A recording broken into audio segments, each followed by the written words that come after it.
સ્વાગત છે તમારું ફ્લેમિંગો એકેડમીના આ યુટ્યુબ ચેનલમાં। આજે આપણે વાત કરશું ધોરણ 6 ના પ્રકરણ 7 અપૂર્ણાંક વિશે। આ તેનો ચોથો પાઠ છે।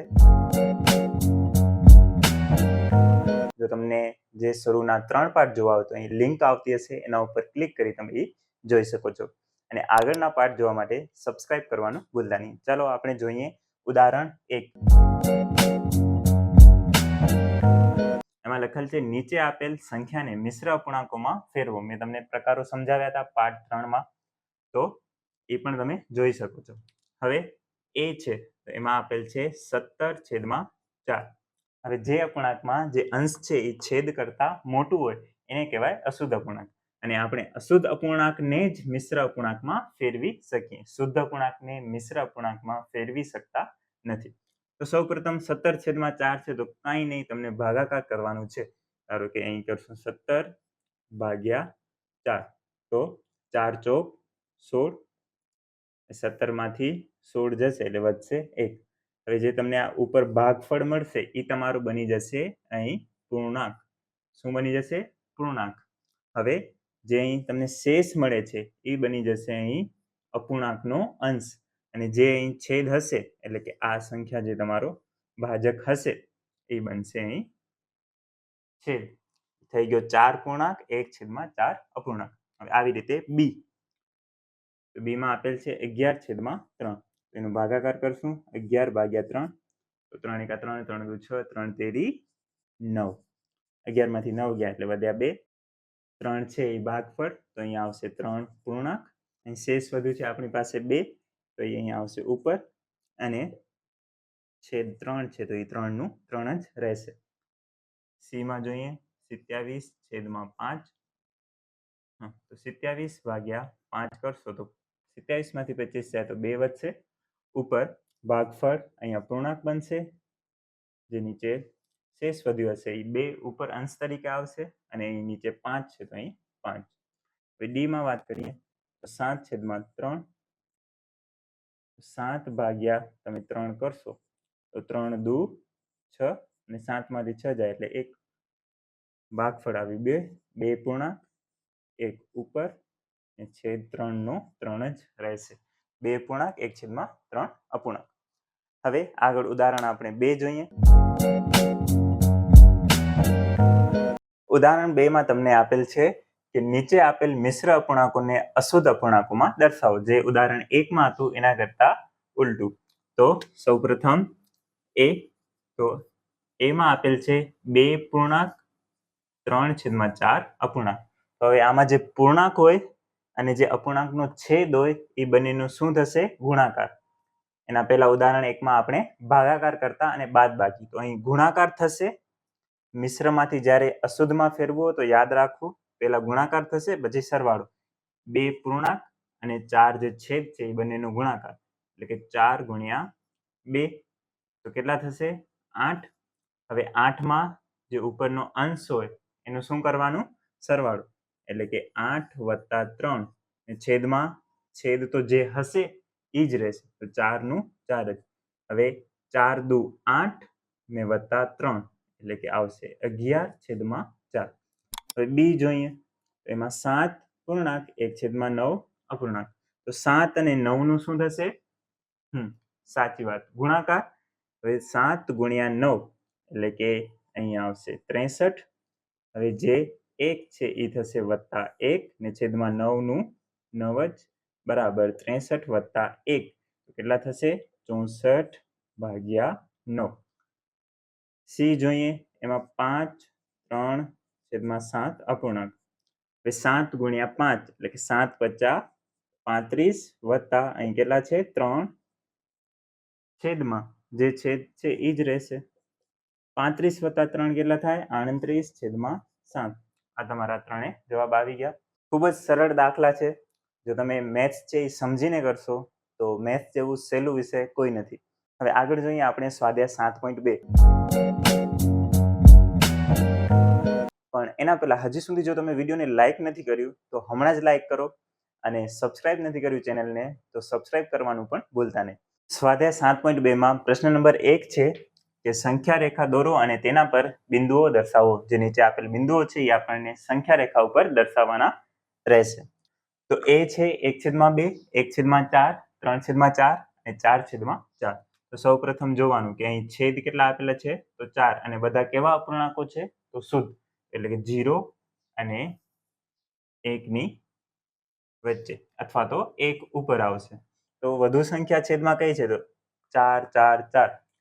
તો અહીંયા આપણે કેટલા ભાગ પાડશું 4 ભાગ. તો 1 2 3 અને 4 ભાગ થઈ ગયા. આ છે 0/4, આ છે 1/4, 2/4, 3/4 અને 4/4.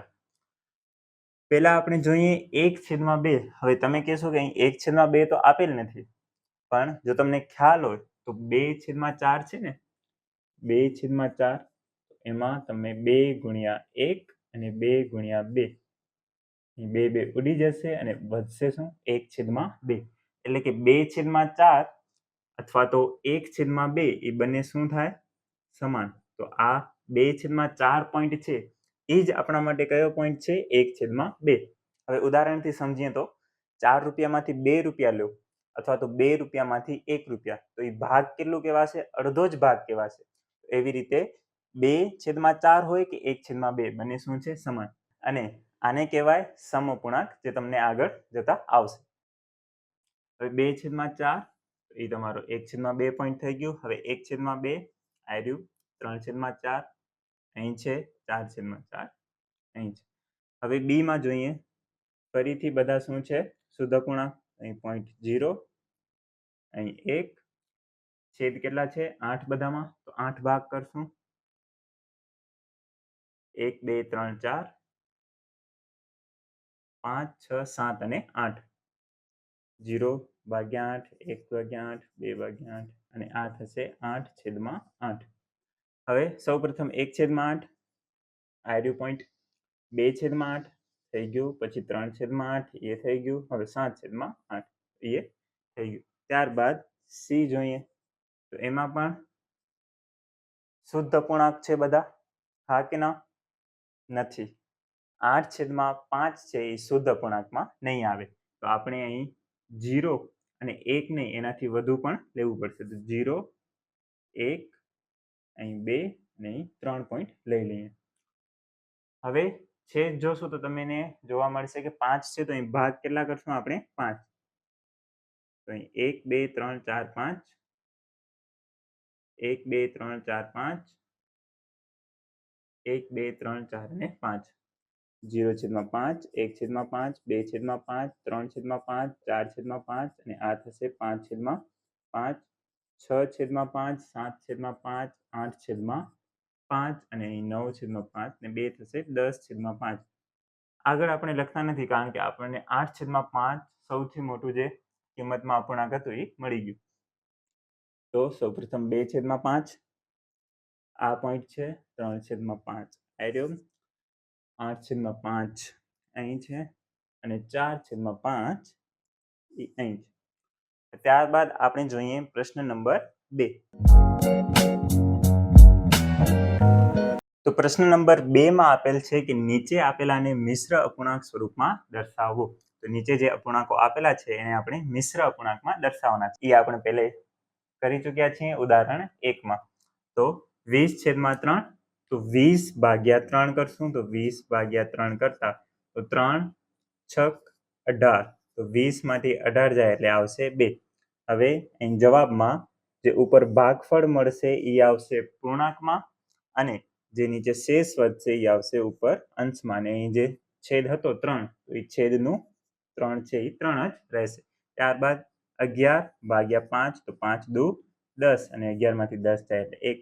ભાગફળ મળ્યો 2, પૂર્ણાંક શેષ છે 1 અને અહીં છેદ છે 5. તો 2 પૂર્ણાંક 1/5 અપૂર્ણાંક. હવે વાત કરીએ 17/7 એટલે કે 17/7, 7 દુ 14, 17 માંથી 14 જશે એટલે વધશે 3. ઉપર ભાગફળ આવ્યું 2 એટલે કે 2 પૂર્ણાંક થશે.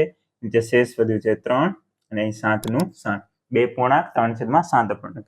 અહીં 28/5 તો 28/5, 28 માંથી 25 જશે એટલે કે 3.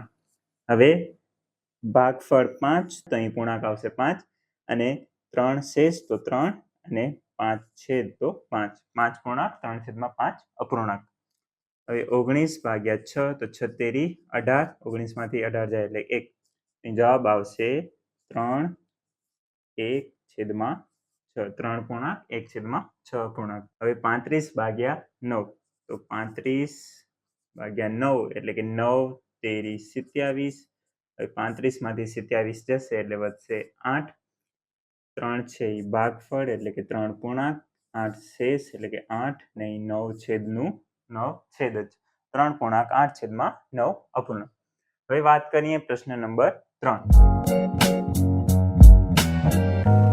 નીચે આપેલને અશુદ્ધ અપૂર્ણાંક સ્વરૂપમાં દર્શાવો. જે આપણે ઉદાહરણ 2 માં કર્યું એ જ કરવાનું છે.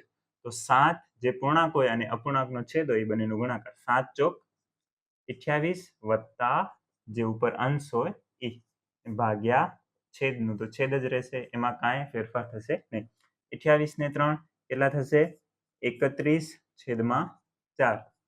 7 × 5 = 35 વત્તા અંશ 6/7 બરાબર 35 વત્તા 6 એટલે કે 41/7. 2 × 6 એટલે કે 12 વત્તા 5/6 નું 6 17/6. હવે 10 × 5 એટલે કે 50 વત્તા અહીં 3 નું 3 ને છેદમાં 5 નું 5. તો 50 અને 3 53/5. હવે અહીં જોશું આપણે 9 સત્તા 63 વત્તા 3 ભાગ્યા 7. 63 ને 3 થશે 66/7.